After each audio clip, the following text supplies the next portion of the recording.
안녕하십니까. 서일봉의 아단법석 제89회차 서일봉입니다.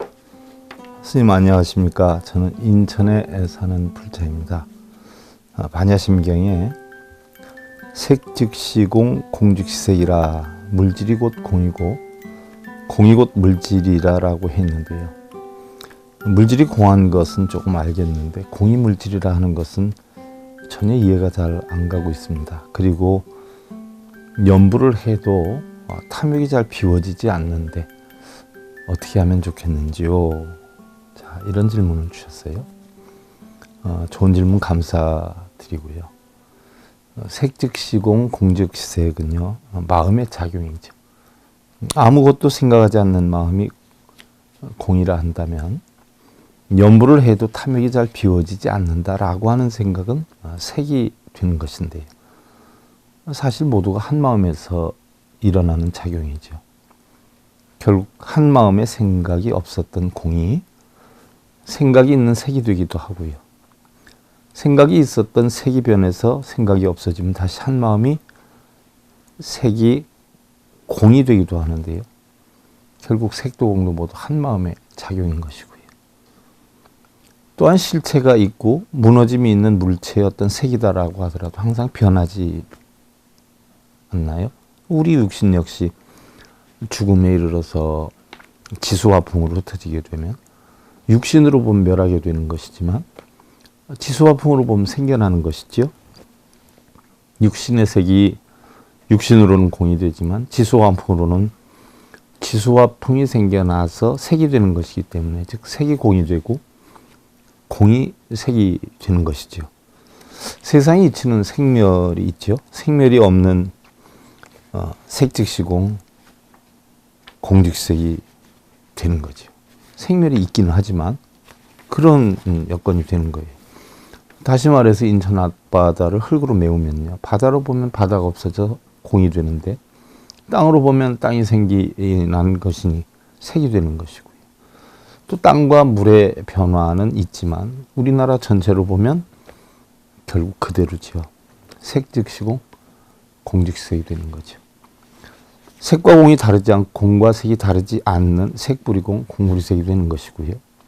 생멸이 없는 불생불멸이 되는 것이고요. 늘어남도 줄어듦도 없는 부증불감이 되는 것이죠. 마치 행복이 늘어나면 불행이 줄고 불행이 늘어나면 행복이 줄고 어리석음이 늘어나면 지혜가 줄고 결국 지혜가 늘어나면 어리석음이 줄게 되는 그런 이치인 것이죠. 결국은 모두가 한 마음의 작용인 것이고요. 색인 물질뿐만 아니라 우리 감수작용인 수, 상상작용인 상, 행동작용인 행, 의식작용인 식도 모두 이와 같은 것이기 때문에 부처님께서는 의민안견 수요기행이요 해상자오 능수주가 아니라 그랬어요. 마음이란 미묘해서 보기가 어렵고 욕심의 인연 따라 행동을 하지만 오온이 공한 지혜로 항상 자신을 보호해서 능히 잘 다스리면 편안하게 되리라 라고 했죠. 탐욕 또한 마찬가지죠. 탐욕을 비우기 위해 하는 연불은 오히려 탐욕을 비우려 하는 탐욕으로 인해서 아무리 많이 해도 소용이 없는 것이죠. 탐욕도 연불도 마음에서 지워버릴 줄만 알면 탐욕도 연불도 모두 없어지는 것인데 그렇다라고 해서 연불을 하지 말라는 건 아니죠. 탐욕을 비워야 되겠다는 생각 없이 연불을 하고요. 연불을 한다는 생각 없이 아무것도 바람이 없는 연불을 하라는 것이죠. 아무리 괴로움에 꽉 차 있다라고 하더라도요. 몸과 마음이 본래 텅 빈 것이다 라고 하는 걸 알면요. 괴로움은 존재하지 않게 되죠. 업장 역시 마찬가지고요. 몸과 마음이 무심의 경지에 들게 될 때 괴로움은 멸해지게 되고요. 존재 실체를 텅 빈 것으로 아는 것이 곧 반야인 것이죠. 온이 어떠한 모양으로 존재하느냐에 따라서 즐거움과 괴로움이 형성이 되는 것인데요. 우리 불교에서 행복은요. 없는 즐거움을 만들어내는 것이 아니죠. 있는 괴로움을 소멸시키는 데서 형성이 되는 거예요.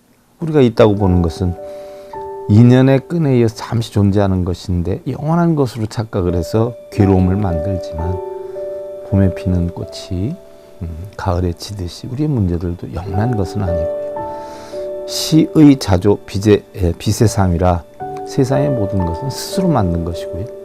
세상이 만들어주는 것이 아니다라고 하는 걸 잘 아시고요. 행복 이루시길 기원드리면서요. 서일봉의 야단법석 제89회차 서일봉이었습니다.